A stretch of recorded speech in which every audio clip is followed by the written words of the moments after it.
கண்டிப்பாக உங்களுக்கு லெஃப்ட் தான் இழுக்கும். ஏன்னா சாஞ்சி இருக்கிறதே அந்த பக்கம்தான், தெரியுதா? அதை மட்டும் நீங்கள் கண்ட்ரோல் பண்ணுறதுக்கு பாருங்க. அதுக்குன்னு நம்ம அந்த பக்கம் ஏற விட்டுறக்கூடாது, அதை கண்ட்ரோல் பண்ணால் போதும்.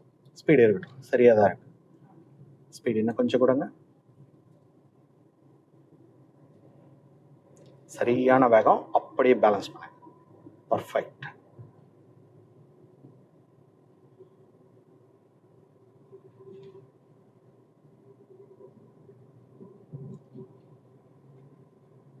ஆனால் ஸ்பீடு நான் சொன்ன மாதிரி பாருங்கள், அந்த ஸ்பீடு ஒன்று ஏறுது இல்லைன்னா குறையுது. தேர்ட்க்கு எவ்வளோ ஸ்பீடுனா 20லேருந்து 25 இதில் மெயின்டைன் பண்ணி பாருங்கள், சரியாக இருக்கும் உங்களுக்கு.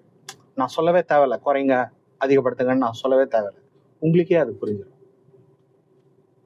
போதும். இப்போ லைட்டாக மெயின்டைன் பண்ணுங்கள்.